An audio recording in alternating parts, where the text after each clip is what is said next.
Plagiarism. It's no accident, so learn how to document your sources correctly. This short tutorial will give you some information about what plagiarism is and how to avoid it. Let's start with the basics. What is plagiarism? Plagiarism is defined by most reference sources as the wrongful use of someone else's words or ideas without giving that person proper credit. Most of all, it's dishonest and it's unethical, and it could get you into some serious academic hot water. Giving proper credit to your source comes down to using the right punctuation and making sure you have not copied too much of your source's language or shared his unique ideas without specifically identifying your source and his original work. Just use common sense and make sure you take a good look at your writing. You know what is yours and what isn't. If you did not compose those exact words in that exact order, then someone else did. Notify your audience by putting quotation marks around that language and give the source credit. Now there are some basic essential tools that you'll need to help you avoid committing plagiarism. The first is quotation marks, which you put around any specific language that you have taken word for word from your source. The second is parentheses. Whether you've taken language or just the idea, you still need to indicate where that information came from, and you use the parentheses at the end of your sentence to show us who said that information or came up with that idea and where.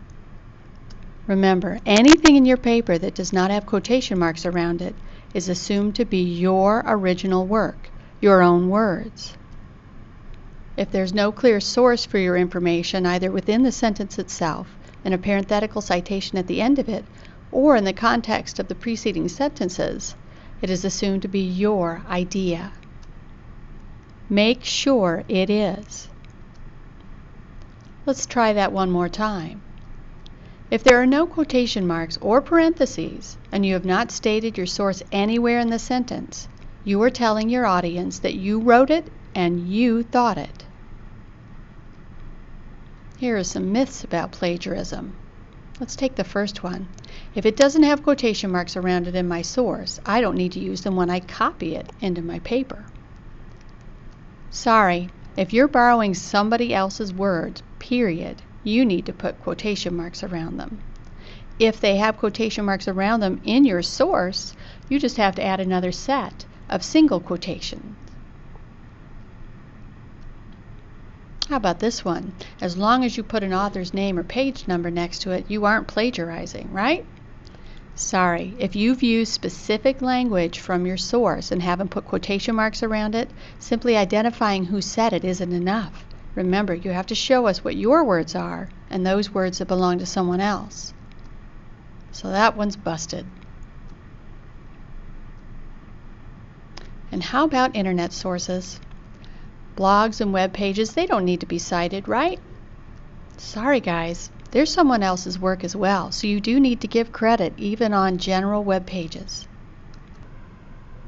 And for all you last-minute all-nighter types, if you accidentally plagiarize, it's no big deal. Your professor will never know anyway, right? Sorry. It doesn't matter if it's through careless error or intention. Plagiarism is plagiarism. And your professor has a well-trained academic eye. He can usually spot when something's up. You don't want to get caught just because you didn't have enough time to put your paper together the right way. Let's stop by Mrs. Murphy's 4th grade class. They've been dealing with these issues as well.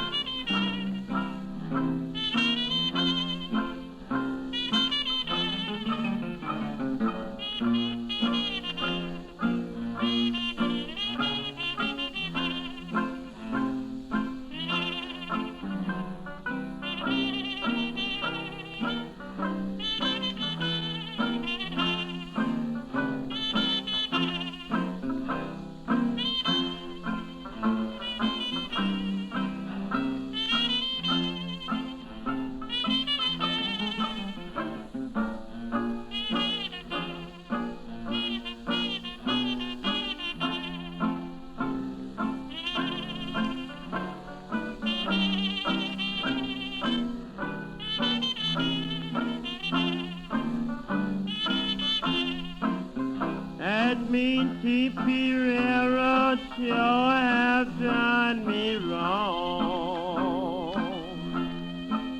That means superior we sure have done me wrong. And let that sunshine special care my good child from home. A blows come down like showers of rain. The blows come down like showers of rain. I couldn't see nothing but smoke from that train. Every time I hear that sunshine special blow, every time I hear that sunshine special blow, it makes me want to pack up all my clothes and go.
Well, I guess Franklin figured that out. But you're dealing with more sophisticated research than a fourth grader. So how do we use it anyway? Research is there to support your argument, not to make it for you. Use the material you find in books, journals, and websites as evidence that your conclusions are reasonable and valid. And always give credit to those sources of evidence in your paper and on your works cited or reference page. After all, they give you credibility as a thoughtful, well-read, serious student. About giving credit where credit is due, we call that citing your sources. A citation gives the appropriate details about the source of information you have just presented in your sentence. That information can be part of the sentence, or it could be enclosed in parentheses at the end of the sentence. Sometimes it's a combination of both. In this example, we have information from French, Walker, and Shore's paper. I've given both the APA and the MLA citation style here. Notice that we have the authors worked right into the body of the sentence, but we still need a page number, so we put that in the parenthetical citation at the end. In the AP example, we have the year of publication in parentheses, which is standard practice. Notice that these are paraphrases of the information presented by the research source. It is clear from the punctuation and the citation information that these examples have been written by the student in his own words and not copied from the source. There are no quotation marks anywhere, so we automatically assume this person has reworded the information. Speaking of paraphrase, a paraphrase is a rewording of a particular passage taken from a research source. It's an explanation of the information in the student's own words.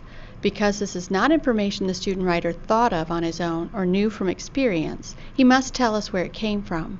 As long as he identifies the source in his sentence, or in parentheses at the end of the sentence, the student has fulfilled his obligation of giving appropriate credit to the source. If it's in his own words, he does not need to use quotation marks. But remember, if you borrow language from that source, even if it's just a few words, 4 or more major words in a row, or perhaps specific terminology, you have not paraphrased. Even with a citation, if you borrow language from your source without indicating the fact, you have plagiarized. So make sure that you note any words that are not your own. Let's talk about quotations. Quoting a source means you have taken information from your research source and copied it word for word into your document. Whether you've used copy and paste or you simply typed it into your document, if you don't indicate that it is the exact language from your source, you will commit plagiarism. So let's take a look at an example. I'm going to take this piece from this article and use it in a sentence. This is an APA sample. Notice that it's worked right into the body of the sentence, but it's clear what words came from the document and what document that is. Let's take another look at it. Notice that we've put quotation marks around the words that came right out of the document. That doesn't mean we can't work them right into the body of our sentence. But we've also included the information about the publication at the end of the sentence in the parentheses. This is the correct way to document a source. This example, however, has taken the same sentence structure and taken the same information, but failed to use the quotation marks. It has the information about the publication, but from this example, we think the student actually wrote all of that information word for word. That is plagiarism. Plagiarism is no accident. So how does it happen when you really don't intend to cheat?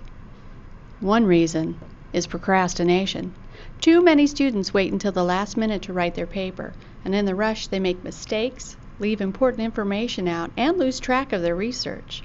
You must take time to write a solid, well-documented paper, and make sure that you've paid attention to all the details when you complete the works cited or reference page, especially if you're not familiar with the required documentation style.